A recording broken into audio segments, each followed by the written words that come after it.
नमस्कार, मैं हूं चित्रा त्रिपाठी। शाम के 5 बजने वाले हैं और ये वक्त है आप सभी के पसंदीदा कार्यक्रम दंगल का। आज का दंगल दिल्ली की गद्दी पर कब्जे के लिए चल रही इस माथापच्ची पर है। दिल्ली में विपक्षी एकजुटता के नाम पर आज 3 दलों की एक बैठक हुई है। कांग्रेस अध्यक्ष मल्लिकार्जुन खड़गे के घर पर नीतीश कुमार और तेजस्वी यादव पहुंचे तो वहां राहुल गांधी भी मौजूद थे। मुलाकात के बाद कांग्रेस और नीतीश कुमार की ओर से दावा किया गया कि विपक्षी एकजुटता बनाने के लिए ठोस बातचीत हो चुकी है और अब बस बाकी के दलों को राजी करके एक साथ 2024 के महासमर में उतरने की तैयारी है। इस विपक्ष के महागठबंधन का नेतृत्व कौन करेगा? न तो कांग्रेस न नीतीश कुमार इस सवाल का जवाब अभी जरूरी मानते हैं और न ही बताना चाहते हैं।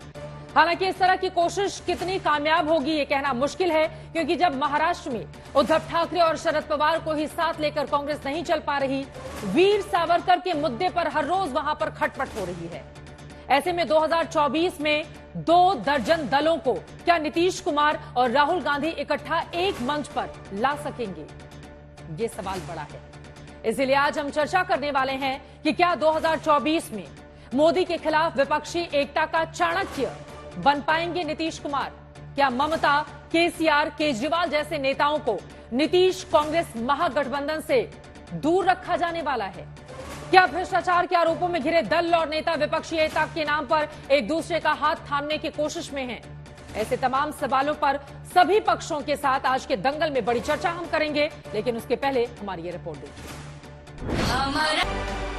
डीएम तो मुमकिन नहीं, सीएम की शायद ख्वाहिश है, लेकिन पीएम की कुर्सी के लिए दिल्ली में माथापच्ची जरूर हो रही है। राजनीतिक स्वार्थ ने ही बजट में ऐसी ट्रेनों की घोषणा करवाई जो कभी चली ही नहीं। हालत ये थी कि रेलवे की भर्तियों में राजनीति होती थी, बड़े पैमाने पर भ्रष्टाचार होता था। आज देश के सियासी मौसम की गर्माहट के 2 टेम्परेचर सेंटर थे। सुबह सुबह राजस्थान से रेल में करप्शन की कहानी से गर्म हवा के झोंके आए तो दोपहर तक पावर सेंटर दिल्ली में 3 दलों के दिल मिल रहे थे। एक तरफ मोदी सरकार और भ्रष्टाचार पर लगातार प्रहार की कहानी थी, दूसरी तरफ मोदी विरोधियों की दल दल बाहुबल बढ़ाने की बात चल रही थी। पहले सुनिए दिल्ली में 3 दलों के नए महागठबंधन की कहानी कुछ ऐसी है कि नौकरी के बदले जमीन घोटाले में पेश होने के लिए तेजस्वी यादव पहले से दिल्ली में थे। सो भेंट मुलाकात के लिए चाचा नीतीश कुमार को भी बुला लिया। नीतीश पहले लालू यादव से मिले, फिर तेजस्वी की बच्ची को गोद में लेकर खिलाया। नीतीश की दिल्ली में मौजूदगी के इसी मौके का फायदा उठाते हुए एक मुलाकात फिक्स की गई। कुल 3 दलों वाले महागठबंधन की मुलाकात। कांग्रेस अध्यक्ष मल्लिकार्जुन खड़गे के घर लालू यादव और नीतीश की पार्टी के नेता बैठे थे। राहुल गांधी की मौजूदगी से बैठक थोड़ी भारी दिख रही थी। बैठक के बाद 2 दलों के 3 नेताओं का बयान हुआ। हम सभी ने मिलकर तय किया कि सभी पार्टियों को एकजुट करना और एक होकर आगे जो चुनाव आएंगे उस चुनाव में एकजुट दिखाकर लड़ना। ऑपोजिशन को एक करने में एक बहुत ऐतिहासिक कदम लिया गया है। अधिक से अधिक पार्टियों को पूरे देश में एकजुट करने का प्रयास करना और उसके लिए हम लोग अपना कोशिश करेंगे। सब लोग एग्री करेंगे, वो सब लोग बैठेंगे और एक साथ हम लोग आगे का काम करेंगे। विचारधारा की लड़ाई में एकजुटता के दावे किए गए, लेकिन मोदी विरोधी गुट की अगुवाई कौन करेगा, ये जवाब किसी ने नहीं दिया। सवाल कई और थे कि क्या नीतीश को अब कांग्रेस की अगुवाई में ही महागठबंधन मंजूर है? दिल्ली आकर भी नीतीश संकट में घिरे केजरीवाल से क्यों नहीं मिले? ममता बनर्जी, केसीआर, केजरीवाल जैसे नेता इस महागठबंधन के साथ हैं या नहीं? पिछली बार लेफ्ट नेताओं से मिलने वाले नीतीश इस बार कांग्रेस तक क्यों सिमटे? ये लड़ाई विचारधारा की भी है, लड़ाई राइट और लेफ्ट की भी है। हमें उसको समझना पड़ेगा कि सोच क्या व्यक्ति की। महागठबंधन की सूरत और सीरत पर सियासत में सवाल इसलिए भी उठ रहे हैं क्योंकि वायनाड में एक वीर सावरकर के पोस्टर लगा देने पर तो महाराष्ट्र में 3 दलों के दिल बार बार एक दूसरे से टकरा रहे हैं। कभी शरद पवार उद्धव ठाकरे की मुलाकात हो रही है, कभी कांग्रेस के वेणुगोपाल को महाराष्ट्र तलब किया जा रहा है। दोस्ती में दंगल जारी है, मतभेद से पवार भी इनकार नहीं करते। एकत्र काम करतो काही प्रश्न वेगळे होत असली जब सब साथ साथ बैठेंगे उसमें से रास्ता निकल सकता है। महागठबंधन तो दूर, कांग्रेस के अंदर ही कलह मची है। राजस्थान में मचे रण को लेकर पीएम मोदी ने अशोक गहलोत की चुटकी भी ले ली और रेल में करप्शन वाले खेल की याद भी दिला दी।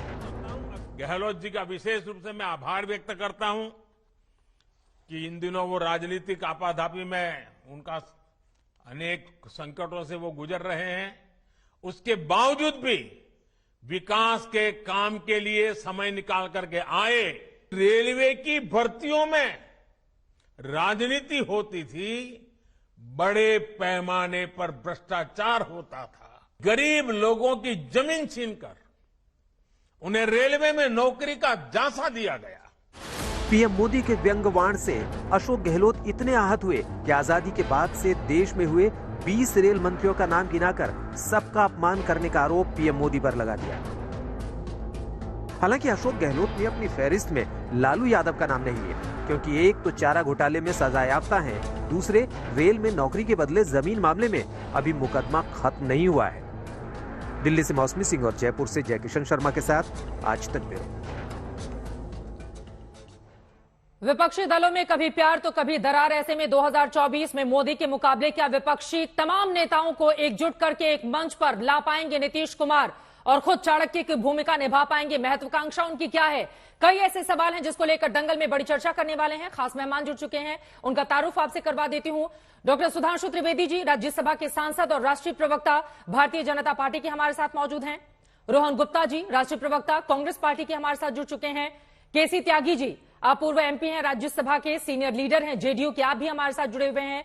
बृजमोहन श्रीवास्तव जी हमारे साथ स्पोक्स पर्सन एनसीपी के इस वक्त मौजूद हैं। आनंद दुबे जी, शिवसेना उद्धव ठाकरे वाली उनका प्रतिनिधित्व करने के लिए हमारे साथ जुड़ चुके हैं। Arvind Vajpayee ji, spokes person LJP के, कुछ ही देर में हमारे साथ होंगे, उनके साथ भी हम चर्चा में आगे बढ़ेंगे। लेकिन सबसे पहले शुरुआत सुधांशु त्रिवेदी जी आपसे ही करते हुए, नीतीश कुमार दिल्ली में है, दलों के दिलों को जोड़ने की कोशिश में लगे हुए हैं और 2024 में बीजेपी को हराने की रणनीति बनाई जा रही है। डर है भारतीय जनता पार्टी को? देखिए, बहुत स्पष्ट रूप से एक बात बता दें, यहां पर केसी त्यागी जी जैसे व्यक्ति बैठे हैं जिन्होंने बहुत लंबा भारत की राजनीति का अनुभव है, उन्होंने देखा होगा वास्तविकता में जब कभी समन्वय बनाने की बात होती है, यह मैं सिर्फ भाजपा प्रवक्ता के नाते नहीं, एक राजनीतिक ऑब्जर्वर के नाते भी कहता हूं, तो कोई ऐसा व्यक्ति सामने आए जिसकी देशव्यापी छवि और अपनी एक अलग क्षमता हो और पूरे देश में उसके नाम पर वोट मिलने की संभावना हो, जैसा जेपी आंदोलन के समय जयप्रकाश नारायण जी की स्थिति थी, अथवा जब हमने गठबंधन बनाया था तब अटल बिहारी वाजपेयी जी की स्थिति थी 1998 में, अथवा 2014 में मोदी जी की स्थिति थी। क्या आपको लगता है कि नीतीश कुमार जी आज उस स्थिति में हैं कि तमिलनाडु से लेके और कश्मीर तक कोई उनके नाम के ऊपर भीड़ इकट्ठा हो सके? ऐसा यथार्थ में नहीं है। वास्तविकता यह है कि आज जदयू बिहार की राजनीति में तीसरे नंबर की पार्टी है। आज स्थिति यह है कि नीतीश कुमार जी सबसे कम संख्या बल के आधार के ऊपर इस समय बिहार में मुख्यमंत्री हैं। यानी बिहार में अपनी उत्तरोत्तर कमजोर होती हुई प्रासंगिकता को राष्ट्रीय स्तर पर एक भूमिका देकर अपनी प्रासंगिकता बनाए रखने का एक प्रयास मात्र दिखाई पड़ रहा है, क्योंकि यह भी एक सत्य है कि बिहार की सरकार में इस समय तेजस्वी यादव उनके मुकाबले कहीं अधिक प्रभावी हैं और उनके मुंह से स्वयं निकल चुका है कि भविष्य भी उन्हीं को नजर आ रहा है। तो वास्तविकता यह है कि नीतीश जी के पास सिर्फ भूतकाल है, न वर्तमान है, न भविष्य है। लेकिन एक तो मैं ये कह सकता हूं कि जो कुछ भी वो कर रहे हैं वो अपनी राजनीति में प्रासंगिकता बनाने के लिए। लेकिन उनके भीतर एक चुंबकीय आकर्षण तो है ना सुधांशु त्रिवेदी जी, मतलब जिधर वो छड़ी घुमाना चाहे उधर के नेता उनके साथ आने को बिहार में तैयार रहते हैं। इस बात से बीजेपी कैसे कर सकती है इनकार? कुछ तो है ना नीतीश कुमार में कि तीसरे नंबर की सबसे छोटी पार्टी होने के बावजूद, चाहे बीजेपी हो चाहे आरजेडी हो, जब चाहे नीतीश कुमार दोनों में से किसी को चाहे साथ ले लेते हैं। नहीं, मैं ये कहूं, मतलब उसे अन्यथा न लिया जाए, उनमें चुंबकीय आकर्षण नहीं है, वो सत्ता के, सरकार के चुंबकीय आकर्षण का समायोजन बहुत भली भांति कर लेते हैं। तो इसलिए जिस समय उन्होंने लालू प्रसाद यादव जी को छोड़ा था और हमारे साथ आए थे, तो हम भारतीय जनता पार्टी वो है जिसने सत्ता के साथ समझौता नहीं किया। हम जहां खड़े हुए, हमने संघर्ष किया, सत्ता वहां पे आके स्थापित हुई। हमने भारत की राजनीति पे 30-40 साल संघर्ष किया। आज मुझे लगता है बृजमोहन जी हो या केसी त्यागी जी हो, कोई इस बात से इनकार नहीं कर सकता कि जेपी आंदोलन को सफल बनाने में सबसे बड़ी भूमिका तत्कालीन भारतीय जनसंघ और राष्ट्रीय स्वयंसेवक संघ के संगठन की थी। इवन जब वीपी सिंह छोड़ के बाहर आए थे तो उनके पास भी कुछ नहीं था। उस समय भी उस आंदोलन को इतनी बड़ी भूमिका देने की काम हमारी पार्टी और हमारे सहयोगी संगठन ने किया था। श्री राम जन्मभूमि आंदोलन भारत के इतिहास का सबसे बड़ा आंदोलन, और उसको हमने परिवर्तित किया। और आज मोदी जी के नेतृत्व में आप देखें, सुदूर पूर्वोत्तर में त्रिपुरा से लेके, अगर उत्तर में कारगिल की काउंसिल से लेके आज तिरुवनंतपुरम की नगर निगम में हम सबसे बड़े दल हैं। इतना हमने विस्तार मोदी जी के नेतृत्व में और अमित शाह जी के संगठन काल में और वर्तमान में नड्डा जी के समय में हम कर रहे हैं। तो हमने ये दिखाया कि हम व्यवस्थित ढंग से विचारधारा को ध्यान में रखकर ऐसे मुद्दे पे रहते हैं जिसका लोग उपहास उड़ाते हैं। जब मंदिर का मुद्दा हुआ तो लोगों ने कहा क्या बेकार की बात है, ऐसे कैसे हो सकता है। जब मोदी जी ने बेटी बचाओ और शौचालय की बात की, लोगों ने कहा यह कौन सा मुद्दा है, कोई राजनीति का मुद्दा है। तो हम वो हैं जो राजनीति की धारा बदलकर सत्ता की दिशा तय करते हैं। ये लोग वो हैं जो सत्ता की धारा देखकर अपनी दिशा तय करते हैं। केसी त्यागी जी, मेरा सीधा सा सवाल है। सुधांशु जी की बातों से दो सवाल मैंने निकाला। पहला ये, क्या नीतीश कुमार का कद एक राष्ट्रीय नेता के तौर पर है कि पूरब से पश्चिम, उत्तर से दक्षिण सभी दलों को एक साथ वो एक छत के नीचे ला पाए? और दूसरा सवाल उन्होंने किया कि कुर्सी का जो चुंबकीय आकर्षण है ना, या फिर मोह उसको कह लें, वो नीतीश कुमार का जाता नहीं है।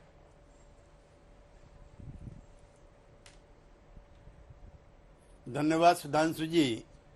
चूंकि मेरी अनुभव उम्र थोड़ा आपसे ज्यादा है, तो जो आपकी पुरानी पार्टी थी जनसंघ, उसके समय का भी और भारतीय जनता पार्टी के समय के भी जो समझौते हुए हैं, जिस आपकी भाषा में जिसे सत्ता का चुंबकीय आकर्षण कहते हैं, उसकी कुछ वानगी रखना चाहता हूं। जब कांग्रेस पार्टी राहुल जी की पार्टी, रोहन जी की अपने चरम सीमा पर थी, तो जिसको आज आप देश विरोधी टुकड़े टुकड़े गैंग कहते हो कम्युनिस्ट पार्टी, उसके साथ ना मिलकर के आपने सिर्फ सरकार बनाई। जनसंघ के और कम्युनिस्ट पार्टी दोनों के मंत्री एक ही सरकार में शामिल थे। क्या वो सिद्धांतों के लिए था या कुर्सी की जो मजा और मलाई खाने के लिए था? नंबर एक। नंबर दो, आप कहते हैं भ्रष्ट लोगों का जमघट, उस पर मैं विस्तार से आऊंगा। जो जेंटलमैन जिनके मैं नाम गिनवा रहा हूं और जिनके साथ हेमंत बिस्वा शर्मा, उन जेंटलमैन पर कभी कोई मुकदमा नहीं चला। नारायण राणे जी, उन पर कभी कोई मुकदमा नहीं चला। ऐसे 1 दर्जन नाम हैं जो जेंटलमैन आपकी पार्टी में बड़े बड़े पदों पर हैं। नंबर 3, ऐसा मत कीजिए, ये भाषा इंदिरा जी की भी थी। जब जनसंघ, कांग्रेस ओ, समाजवादी पार्टी, लोकदल मिलकर के इंदिरा जी के खिलाफ लड़ते थे, तब आपको और हमको एंटी नेशनल कहा जाता था। इतिहास से हमने भी सबक लिया है और आप विद्वान आदमी हैं, आशा है आपने भी सबक लिया होगा। ये भाषा सत्ता में रह करके उनके खिलाफ जब कोई जन जागरण होता है या विपक्षी दल एक लोकतंत्र की मजबूती के लिए इकट्ठा होते हैं, तब इस तरह की भाषा का इस्तेमाल पहले भी होता रहा है। और आप जैसे विद्वान और आंदोलन के हिस्सेदार भी ऐसा करते हैं, ये गलत है। और इतना ही नहीं, मैं और थोड़ा सा माफी चाहूंगा आपसे चित्रा जी। जो जनसंघ है, श्यामा प्रसाद मुखर्जी के नेतृत्व में, उसका जन्म जम्मू कश्मीर से होता है। इनका आरोप था जनसंघ के हमारे मित्रों का और संघ वालों का भी कि श्यामा प्रसाद मुखर्जी की जो मृत्यु है वो जेल के अंदर शेख अब्दुल्ला ने कराई थी। उनके पोते अटल जी की सरकार में मंत्री रहे थे। पता नहीं कौन सा सिद्धांत था, या तो अटल जी की जो गुरु थे, एक सेकंड, श्यामा प्रसाद मुखर्जी की मौत का बदला ले रहे थे। और इससे आगे पीडीपी, जिसके घोषणा पत्र में था कि सेल्फ रूल करेंगे। सेल्फ रूल का मतलब है हिंदुस्तान की करेंसी भी नहीं होगी, उसके साथ भी आपने मिलवाई। पता नहीं उस समय कौन सा लोकतंत्र और ठीक है सर, यही तो राजनीति का चरित्र है ना केसी त्यागी जी। कभी आप जिस कांग्रेस इंदिरा का विरोध करते थे, आज उसी के समर्थन में कांग्रेस के आकर खड़े हो गए हैं और वो मजबूरी बन गई है क्या तमाम पार्टियों की। लेकिन उसके पहले रोहन गुप्ता जी का, उसके बाद में फौरन सुधांशु जी आपके पास आ रही हूं।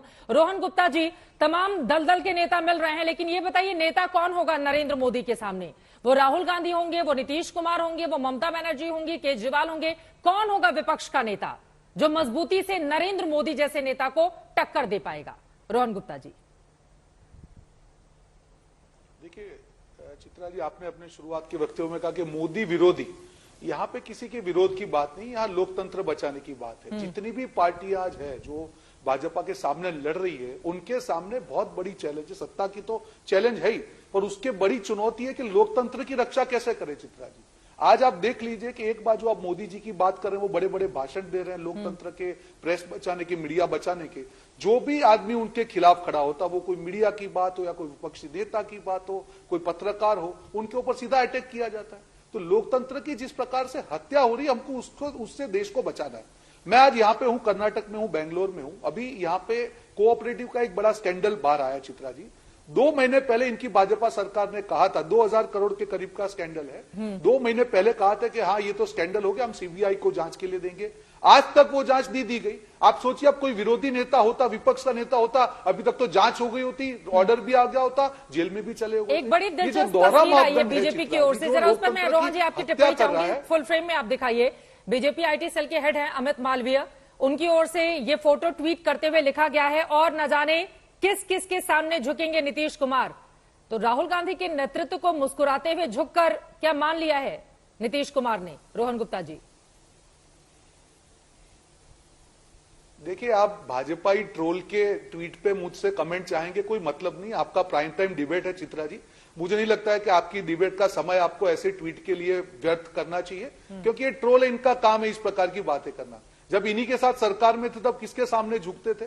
तो मुझे नहीं लगता है कि राजनीति में इतनी ओछी हरकत करनी चाहिए कि जब कोई पक्ष आपके साथ में नहीं है तब आप उसका मजाक उड़ाओ। लोकतंत्र है, आपके साथ में तब आप उनके बखान कर रहे थे, आज विरोधी है तो मजाक उड़ा रहे हैं। तो मुझे नहीं लगता कि ट्रोल के लिए आपको ये समय भी व्यर्थ करना चाहिए। हमारी डिबेट सीरियस मुद्दे पर है। मैंने जैसे कहा कि जितनी भी पार्टियां हैं, सबकी जिम्मेदारी है। बात यहाँ पे लोकतंत्र बचाने की बात, और कांग्रेस उसकी अगुवाई कर रही है। जिस तरह से भारत जोड़ो यात्रा की बात हो, उसके बाद में हर मुद्दे पे जब हमने जेपीसी की मांग की, काफी ऐसी पार्टियां थी चित्रा जी के कई मुद्दों पे हम लोग साथ नहीं थे, पर सबने मिलकर 18-19 पार्टियों ने जेपीसी की मांग की। सारे लोग हम साथ में मिलकर एक संगठन बनाने का प्रयास कर रहे हैं कि किसी प्रकार से लोकतंत्र को बचाया जाए। आज इस प्रकार का माहौल हो गया है कि चित्रा जी, भाजपा के खिलाफ बोलना देशद्रोह हो चुका है। जो सोनिया जी ने कहा, क्या भाजपा की नीतियों को खिलाफ बोलना देशद्रोह है? क्या नोटबंदी के खिलाफ बोलना देशद्रोह है? लेकिन नेता क्या कौन चीन होगा? हमारी जमीन में घुस आप के लगातार बोल रहे हैं रोहन गुप्ता जी, बार-बार सवाल वही पलटकर पूछा जा रहा है, नेता कौन होगा? बिना नेता के आप नरेंद्र मोदी से कैसे लड़ेंगे? बड़ा सवाल यही है ना। हमारा काम है, बिल्कुल नहीं, बिल्कुल नहीं।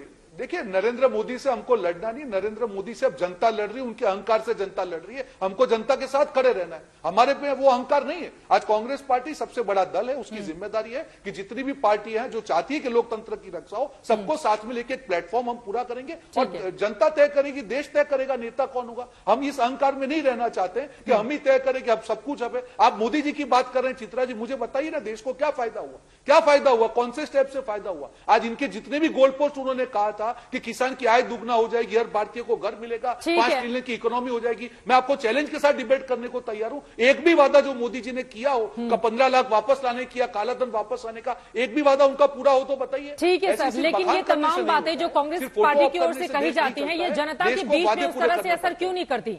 क्योंकि ज्यादातर राज्यों में बीजेपी या उसके गठबंधन दलों की अगर सरकार है, तो यानी कि बीजेपी जो समझा रही है वो समझ में आ रहा है। लेकिन क्या ये पासा अब पलटेगा? ये बड़ा सवाल है। सुधांशु जी इसका जवाब देंगे, लेकिन उसके पहले जरा विपक्षी एकता पर एक ही सवाल बाकी नेताओं से भी ले लेती हूं। बृजमोहन श्रीवास्तव जी, अब देश भर में विपक्षी एकजुट हो, इसको लेकर आप लोगों की ओर से भी लगातार बयान दिए जा रहे हैं, लेकिन खुद शरद पवार की ओर से कभी जेपीसी को वो गलत बताते हैं, कभी कहते हैं विपक्षी एकता के लिए हम मान जाएंगे। तमाम दूसरे मुद्दों पर भी, डिग्री वाला मुद्दा हो उस पर भी विपक्षी नेताओं से वो अलग सुर अख्तियार करते हैं। वीर सावरकर के मुद्दे पर भी आप लोगों का अलग स्टैंड रहता है। तो पहले मुद्दों पर खुद तो विपक्ष एकजुट हो जाए, उसके बाद लड़िएगा बीजेपी। प्रियंका जी, पहले मैं स्पष्ट कर दूं, वीर सावरकर जी का मुद्दा पूरी तौर से समाप्त हो चुका है। अब उस पर किसी प्रकार की चर्चा की कोई जरूरत नहीं है। जेपीसी के मामले में भी आदरणीय शरद पवार जी ने बहुत स्पष्ट रूप से कहा, ये मेरी राय है, इससे अगर मेरे साथी सहमत नहीं होंगे तो जो सारे साथी चाहेंगे हम उसके साथ हैं। देखिए, परेशानी क्या है? परेशानी ये कि भारतीय जनता पार्टी को 2024 में बहुमत नहीं मिल रहा। ये बहुत ही स्पष्ट बात है, क्योंकि जितने विपक्षी दल हैं जिन्होंने अपनी पूरी तैयारी की है, उसके अनुपात में जब हम देखते तो लगता है भारतीय जनता पार्टी को समर्थन नहीं मिल पाएगा और भारतीय जनता पार्टी की सरकार नहीं बनेगी। परेशानी ये कि जब भारतीय जनता पार्टी की सरकार इस देश में आई तो इन्होंने सबसे पहले ये कहा कि हम कांग्रेस विहीन भारत को बनाएंगे। इसका मतलब क्या था कि इनके इस उद्बोधन में, इनकी इस घोषणा में दो चीजें छुपी हुई थी। एक छुपा हुआ था अहंकार और दूसरा छुपा हुआ था हिंसा, क्योंकि जो हिंसात्मक प्रवृत्ति के लोग होते हैं वही किसी के वजूद मिटाने की बात करते हैं। आज जो विपक्ष का मुद्दा है वो इनकी हिंसात्मक प्रवृत्ति, इनका अहंकार और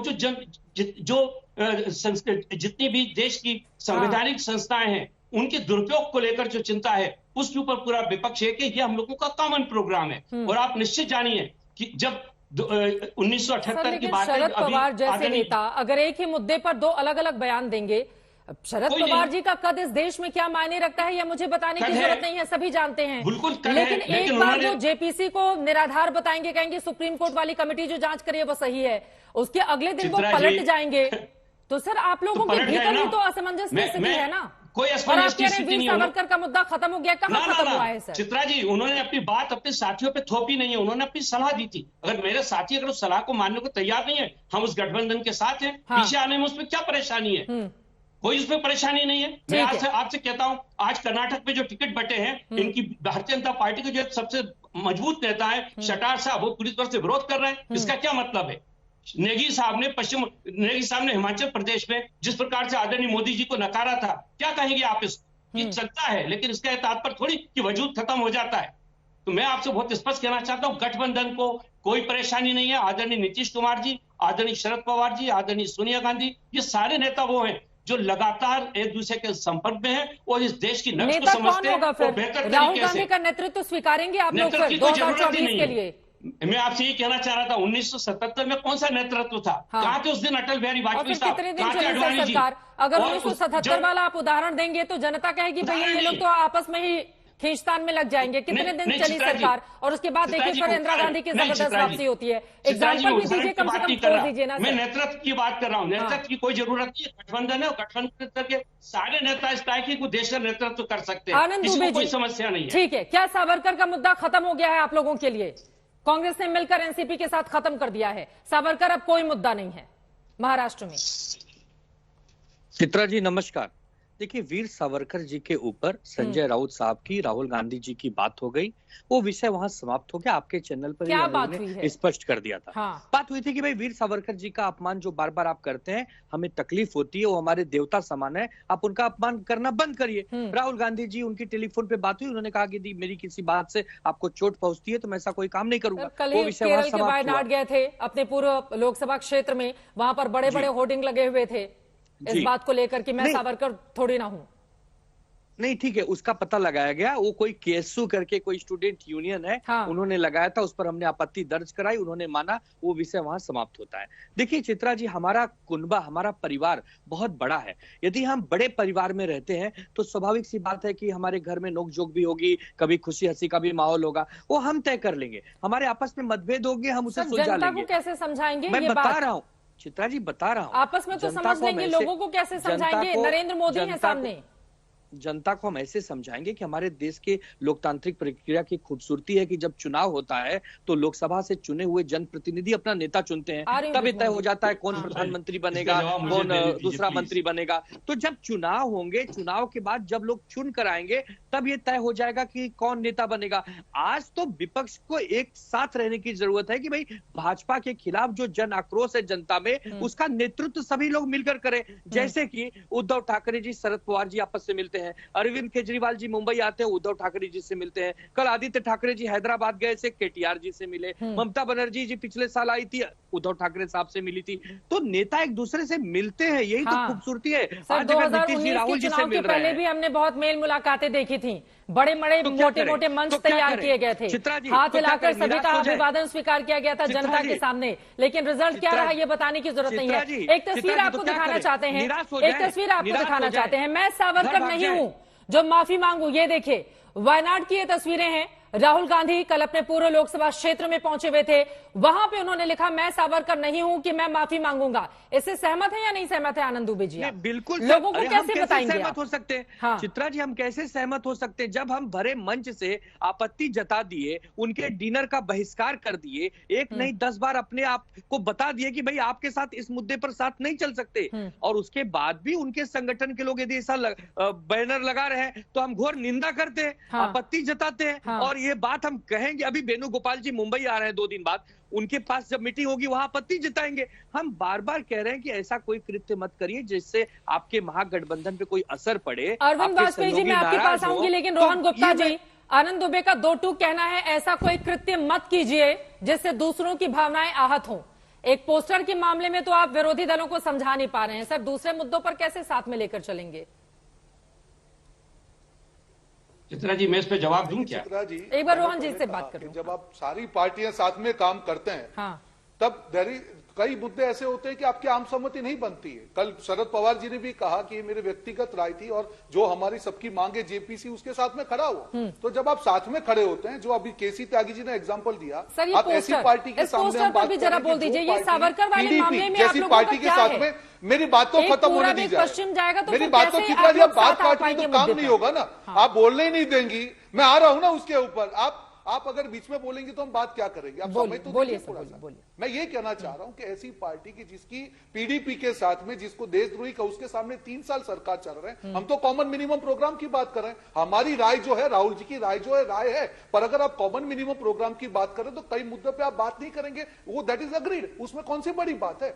आप हमको इसीलिए इस मामले में मत करिए। आपको सवाल भाजपा को पूछने चाहिए कि जिस पीडीपी को देशद्रोही का, उसके साथ 3 साल सरकार में रहे और वो आज हम पे सवाल पूछ रहे हैं। उनको तो शर्म आनी चाहिए। आज इतिहास का ज्ञान यहाँ पे जो हमारे जो प्रवक्ता है सुधांशु जी बांट रहे हैं, आज इतिहास में 50 एग्जाम्पल में दूंगा जहां पे देशद्रोही के काम उन्होंने किया है। भारत छोड़ो आंदोलन का विरोध किया है, मुस्लिम लीग के साथ सरकार बनाई है, तिरंगे का विरोध किया है, संविधान का विरोध किया है, और आज बैठ के यहाँ पे देश प्रेम के सर्टिफिकेट बांट रहे हैं। उनको कोई अधिकार नहीं है। हमारे खुद के विचार हो सकते हैं, पर अगर हम कॉमन मिनिमम प्रोग्राम की बात करते हैं, कई ऐसे मुद्दे होंगे जहां पे हमारे साथी पक्ष के साथ हमारे विचार नहीं बोलेंगे, तो हमको साथ में चलने के लिए उस मुद्दों को नहीं छोड़ना है। That's it. उसमें कौन सी बड़ी बात होगी? ठीक है, यानी कि कुल मिलाकर विचारधारा में कॉम्प्रोमाइज करने के लिए, एकजुट होने के लिए पार्टियां तैयार नजर आती हैं। आपकी बातों से समझ में आ गया है। जल्दी से अरविंद वाजपेयी जी, एक आपकी टिप्पणी विचारधारा का कॉम्प्रोमाइज नहीं कहते हैं सर। ये विचारधारा से कॉम्प्रोमाइज ही होगा। सावरकर के मुद्दे पर अगर आप पीछे जाएंगे तो इसको विचारधारा से कॉम्प्रोमाइज ही कहा जाएगा, क्योंकि वो मानने को तैयार नहीं है आनंद दुबे जी। लोगों को कैसे समझाएंगे रोहन गुप्ता जी? आप भाजपा को देशद्रोही कहिए। हाँ, मैं यहाँ पे सर्टिफिकेट लेकर थोड़ी ना बैठी हूँ कि इसको देशभक्त और देशद्रोही किसको करार देना है। मैं आ जाती हूँ अरविंद वाजपेयी जी सीधे आपकी टिप्पणी लेने के लिए, लेकिन नीतीश कुमार बहुत फॉर्म में है और आपकी भी पार्टी बिहार की पार्टी है, हालांकि नागालैंड में भी राज्य की पार्टी का दर्जा मिल गया है अरविंद वाजपेयी जी, लेकिन नीतीश क्या खेल बिगाड़ेंगे एनडीए का? फॉर्म में दिखाई दे रहे हैं बिहार के सीएम। काय का फार्म, अपनी सत्ता बचाने की लड़ाई लड़ रहे हैं नीतीश कुमार, और वो भी आखिरी लड़ाई है। वो कह चुके हैं मेरा आखिरी चुनाव था पिछली बार। नीतीश कुमार की बिहार में 3रे नंबर की पार्टी बन चुके हैं, नंबर 1। अब लार्जर स्कोप ये है कि ये विपक्षी एकता जो है ये किस लिए कर रहे हैं, ये सबसे पहला क्वेश्चन जनता पूछती है। तो उसका जवाब इन्होंने दे चुके हैं। जवाब, एक विपक्षी एकता एक मुद्दे पर बाकायदा इन्होंने कर ली है, जब 19 पार्टियों ने साइन करके सुप्रीम कोर्ट में पिटीशन लगाई थी और उससे पहले मीटिंग भी की थी। और वो मुद्दा था कि ईडी और सीबीआई का मिसयूज कैसे रोकें, बेल के लिए गाइडलाइन सुप्रीम कोर्ट से कैसे बनवाएं, रिमांड के लिए गाइडलाइन कैसे बनवाएं, या जब इन्वेस्टिगेशन हो तो घर में आके सोफे पे बैठ के हमसे पूछताछ की जाए। इसके लिए तो एका हो चुकी है, लेकिन इसमें बहुत सारी हर्डल्स हैं। और दूसरी तरफ ये है कि बीजेपी को इसकी चिंता ही नहीं है, एका हो या ना हो, वो 350 के पार की लड़ाई लड़ रहे हैं और उसके लिए अपना कार्यक्रम उनका जारी है, डेवलपमेंट का एजेंडा वगैरह जो भी है। लेकिन हम ये कह रहे हैं कि बीजेपी के साथ हम ये कह रहे हैं, अरे भाई सुनिए ना, हम ये कह रहे हैं कि इसमें टकराव है। उनकी बात हो जाए, त्यागी साहब भी बैठे हैं, गुप्ता जी भी बैठे हैं, और गुप्ता जी की जो पार्टी है कांग्रेस की पार्टी, इसी पार्टी में से सारे दल बन के निकले, चाहे ममता है, चाहे और लोग, लालू की पार्टी है, चाहे मुलायम सिंह की पार्टी। हमने देखा राबड़ी देवी जी के घर पे जिस कार्यक्रम का आयोजन किया गया था हाल ही में, उसमें हमने देखा चिराग पासवान पैर छूते हुए तेजस उनके नजर आ रहे हैं, नीतीश कुमार के उस कार्यक्रम में गए हुए थे जिसमें तमाम नेता थे। अरे संस्कार, तो मतलब आप लोगों का संस्कार है ये। हाँ। इसको अन्यथा ना ले, ये संस्कार है। अरे संस्कार है, बच्चे बड़ों की रिस्पेक्ट करती हैं, वही सीखा उन्होंने। इसको पॉलिटिक्स से न जोड़िए प्लीज। मतलब बिल्कुल हमारी ठोक के स्टेटमेंट कल भी थी, आज भी स्टेटमेंट है। हम एक राजनीतिक पार्टी है, हमको कहाँ जाना है कहाँ नहीं जाना इसका फैसला चुनाव से पहले हम करेंगे। लेकिन सवाल विपक्षी एकता का है। विपक्षी एकता से क्या मिलने वाला है? वो बृजमोहन जी कह रहे हैं हमारे साथ भी आ सकते हैं, ये बड़े वाले मौसम वैज्ञानिक वाली पार्टी से आते हैं। भ्रष्टाचारों के खिलाफ तो नहीं जाएंगे। सुनिए, ये बड़ा साफ है। पासवान साहब जब थे उनका रिकॉर्ड है बिल्कुल नीट एंड क्लीन। भ्रष्टाचारियों के खिलाफ बिल्कुल नहीं जाएंगे।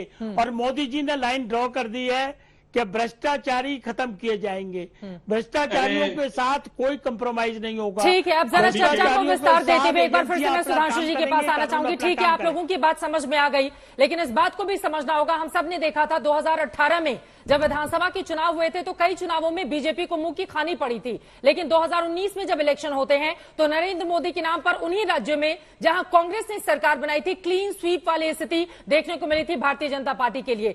लेकिन यहां पर सुधांशु जी स्थिति इस बार बदल सकती है, क्योंकि नीतीश कुमार जैसे बड़े नेता हैं, शरद पवार दूसरी तरफ है, ममता बनर्जी तीसरी तरफ है, खुद कांग्रेस पार्टी को भी समझ में आ गया है बीते 9 सालों का हालचाल कैसा रहा उसका। तो जब सब एकजुट हो जाएंगे फिर तो आपके लिए मुश्किल हो ही जाएगी। सुधांशु जी कैसे निपटेंगे, काट क्या है बीजेपी के पास इसकी? चित्रा जी, अभी मैंने विस्तार से हमारे सभी विरोधी सम्मानित लोगों का अपनी अपनी ढपली, अपना अपना राग सुना, तो संक्षेप में सबका मैं क्रमवार उत्तर देता हूं। बृजमोहन जी ने कहा कि शरद पवार जी ने एक सलाह दी है और हमारे सहयोगी उसे माने या ना माने कोई बात नहीं पड़ता। अरे शरद पवार जी जैसा वरिष्ठ नेता कुछ बोल रहा है तो कुछ सोच समझ के बोल रहा होगा, मगर अब उन्हें लग रहा है कि उनके इतने वरिष्ठ, जो कि अगर कहा जाए तो महाराष्ट्र के समय वरिष्ठतम नेता हैं, उनकी बात की पता नहीं मान सम्मान रहेगा नहीं रहेगा, तो उन्होंने कहा माना जाए ना माना जाए कोई फर्क नहीं पड़ता। उन्होंने कहा जी सावरकर का मुद्दा खत्म हो गया, मगर जब आपने आनंद दुबे जी की बात सुनी तो उन्होंने तो दूसरी बात कह दी कि भाई सावरकर जी के मुद्दे के ऊपर राहुल गांधी जी से बात की गई, संजय राउत जी ने बात किया और ये कहा, तो एक प्रकार से प्रकारांतर से उसके एक प्रकार से उसकी क्षमा या यूं कहना चाहिए अपना विड्रॉ करना या अपनी संवेदना को बदलने का प्रयास राहुल गांधी जी ने किया। अब इसमें से कौन सच बोल रहा है कौन सच नहीं बोल रहा है। तीसरी बात आपने दिखाई, आपने दिखाया कि वायनाड में वहां पोस्टर लगा हुआ है कि मैं सावरकर हूं, माफी नहीं मानूंगा। अरे चित्रा जी, आप एक बात भूल गई, वो केरल है। ये कहावत होती थी, जहां जैसी मिली चाय वहां वैसी बदली राय। अब महाराष्ट्र में गठबंधन शिवसेना के साथ है और केरल में मुस्लिम लीग के साथ है, तो क्या करें।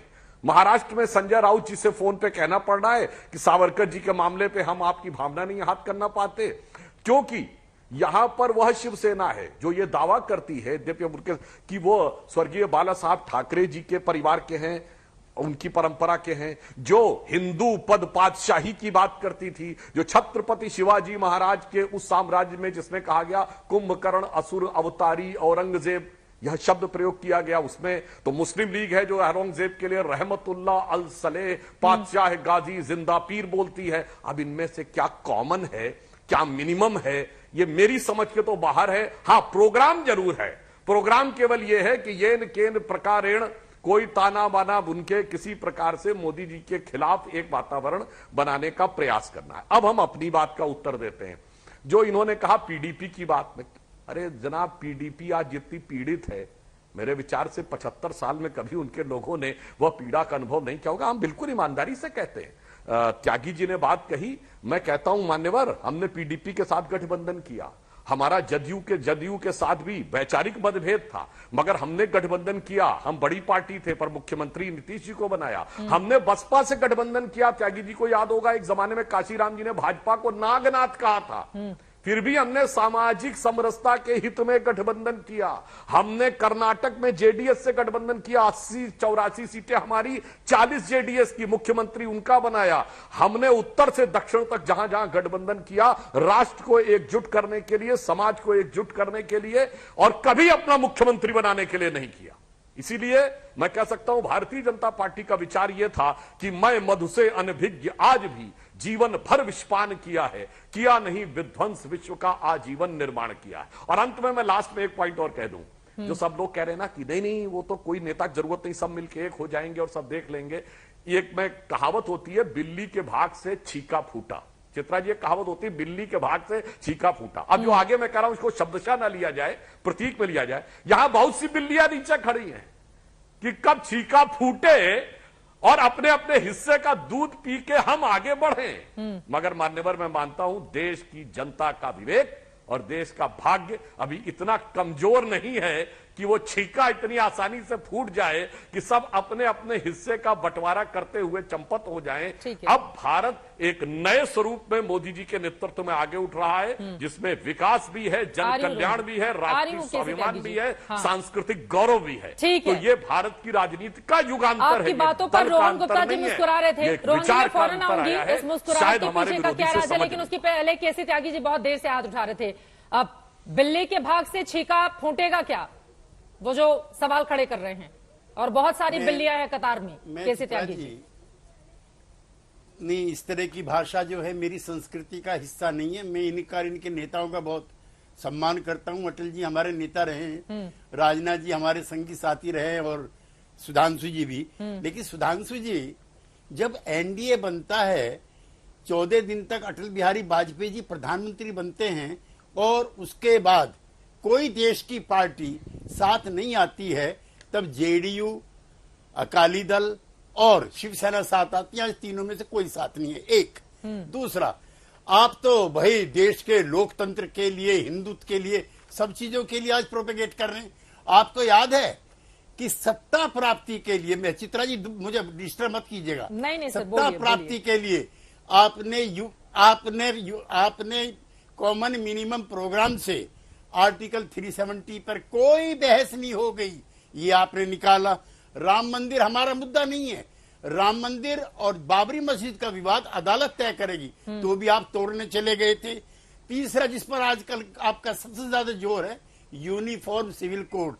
आपने जब जॉर्ज फर्नांडिस बने कन्वीनर, नीतीश कुमार जी साथ थे, आपने तीनों मुद्दे निकाल दिए सत्ता में आने के लिए। 1980 पे आ जाइए, जब जनसंघ की हमारे साथ भी और चंद्रशेखर जी के साथ तालमेल नहीं लगी, तो आपकी पार्टी ने बंबई में अधिवेशन किया। वहां अपनी स्वीकार्यता बढ़ाने के लिए आपने कहा हम सेकुलर पार्टी हैं और गांधीयन सोशलिज्म हमारा जो है पूर्ण नारा है। और आपकी वित्त मंत्री कहते हैं कि समाजवाद तो नाटक है, फालतू की चीज है। तो सत्ता के लिए आप कब, कहां, कैसे चले जाएं, इसकी तो मिसाल आप खुद ही है। ठीक है सुधांशु जी, मैं आऊंगी, लेकिन रोहन जी की टिप्पणी जल्दी से मैं ले लेती हूं। बोलिए मैं एक लाइन में बोलिए सर। और ये हमसे मत कहिए, ये सुधांशु जी हमसे मत किए। हमने आपने 50 साथ काम किया। चौधरी चरण सिंह, कर्पूरी ठाकुर, नीतीश कुमार, एक चवन्नी का आरोप आप लगाओ, हम सब लोग राजनीति से संन्यास ले लेंगे। लिहाजा हमें ऐसा मत प्रदर्शित कीजिए जैसे चोरों का गठबंधन हो गया, हमारे पे ना सीबीआई, ना इनकम टैक्स, ना कोई और चीज। और आप बाबरी तोड़ने को लेकर भी शिवसेना अपना दावा कर रही है, उधर से अपने दावे हैं, तो क्या कीजिएगा? समय के हिसाब से मुद्दे तो बदलते जाते हैं। रोहन जी की टिप्पणी हो जाए, उसके बाद सुधांशु जी मैं आपके पास आऊंगी। रोहन गुप्ता जी जल्दी से। रोहन जी, देखिए सुधांशु जी इतिहास करता है, विद्वान प्रवक्ता है। जब भी उनकी बात आती है, अब पंजाबी में कहावत है कि साड़ा कुत्ता कुत्ता और ताड़ा कुत्ता टॉमी, मतलब उन्होंने एक्सप्लेनेशन दिया कि हमने पीडीपी के साथ किया वो राष्ट्र निर्माण के लिए है, और आप जो कर रहे हो राष्ट्र निर्माण नहीं है। मुझे लगता है ये तर्क सिर्फ सुधांशु जी का हो सकता है। और ये भाजपा तो ऐसा भस्मासुर है, जो भी पार्टी, अभी केसी त्यागी जी ने कहा कि उनके बहुत पुराने समर्थक थे, नीतीश जी ने हमेशा भाजपा को समय पे उनको समर्थन किया। आज वो भी अलग क्यों हो गए? क्योंकि उन पे भरोसा नहीं कर सकते हैं। भाजपा एक ऐसा भस्मासुर है कि जिसके भी उसके हाथ टच हो जाए वो पार्टी खत्म हो जाती है। आज उनका सबसे बड़ा समर्थक कौन है? 4 निर्दलीय और तोड़ी हुई शिवसेना, ये उनके सबसे बड़े समर्थक है। एनडीए बचा क्या? जिस पार्टी के ऊपर दूसरी पार्टियां भरोसा नहीं कर सकती है, देश की जनता क्या भरोसा करेगी? सुधांशु जी, समय बदलने लग गया है, वक्त बदलने लग गया है, आपको मालूम नहीं चलेगा। यही अहंकार को देश की जनता जवाब देगी जो आपके अंदर कूट कूट के भरा हुआ है। आप जो करे वो देश प्रेम है, दूसरे करे वो देशद्रोह है। ये डबल पैमाना नहीं चलेगा। देश की जनता को आपको हकीकत का जवाब देना पड़ेगा कि 15 लाख कब आएंगे, काला धन कब आएगा, ये सारे मुद्दे पर आपको जवाब देना। क्लोजिंग कमेंट उनके आरोपों पर।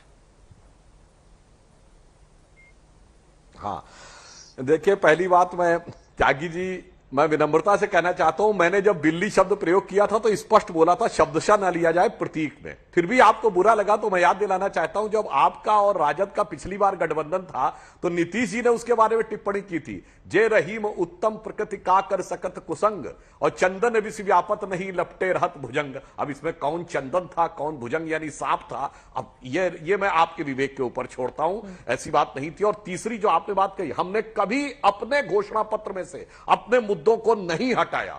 मैं दर्शकों से कहता हूं, जाके देखिए 1996, 98, 99, 2004, 2009, 2014 हम गठबंधन में जरूर रहे, पर राम मंदिर, धारा 370, कॉमन सिविल कोड हमारे एजेंडा में रहे, एनडीए में नहीं रहे।